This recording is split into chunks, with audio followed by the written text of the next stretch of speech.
Badan Meteorologi, Klimatologi, dan Geofisika BMKG Tanjung Perak, Surabaya himbau masyarakat yang akan melakukan arus balik melalui jalur laut untuk waspada gelombang tinggi yang akan terjadi di Laut Jawa bagian timur, yang diprediksi akan mengalami kenaikan tinggi gelombang hingga 2,5 meter. Pola sirkulasi angin di Samudra Pasifik Utara Papua yang mengalami kecepatan 4 hingga 25 knot dipastikan juga akan berdampak pada peningkatan tinggi gelombang laut di Laut Jawa dan Laut Selatan Jawa. Kondisi ini yang dipastikan akan mempengaruhi aktivitas transportasi laut yang saat ini masih banyak diminati oleh para pemudik. Bahkan diketahui jumlah pemudik yang akan menggunakan kapal tahun ini meningkat hingga 120%.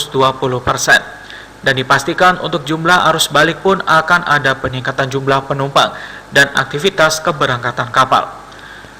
Badan Meteorologi, Klimatologi, dan Geofisika BMKG Tanjung Perak, Surabaya saat ditemui di kantornya di Jalan Perak memberikan himbauan kepada masyarakat yang akan melakukan arus balik melalui jalur laut untuk waspada gelombang tinggi yang akan terjadi di Laut Jawa bagian timur yang diprediksi akan mengalami kenaikan tinggi gelombang hingga 2,5 meter. Tingginya gelombang ini akan sangat dirasa bagi penumpang kapal kecil tujuan Kepulauan Masalembu yang dipastikan akan merasakan dampaknya dan dimungkinkan akan ada penundaan keberangkatan arus balik.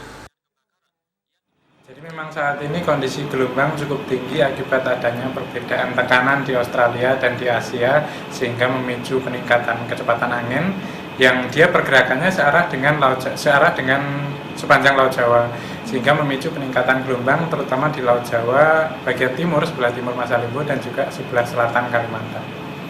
Nah, kondisi ini kami prediksi cukup bahaya untuk kegiatan pelayaran dengan kapal-kapal kecil. Jadi kami terjadi hari ini hingga esok hari yang kemudian dia akan berangsur-angsur menurun setelahnya karena pantauan terhadap tekanan tinggi yang terjadi di Australia dia juga semakin menurun.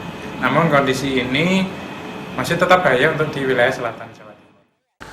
Fajar menambahkan adanya kenaikan tinggi gelombang tidak hanya berdampak di Laut Jawa, namun juga di Laut Jawa sisi selatan. Untuk itu, bagi wisatawan yang saat ini melakukan liburan di pantai seperti Pantai Sendang Biru, Pantai Kelayar, dan pesisir Trenggalek, untuk tidak mendekat ke laut yang dikhawatirkan akan menyeret wisatawan hingga ke tengah laut. Ferry Saputra, Surabaya TV.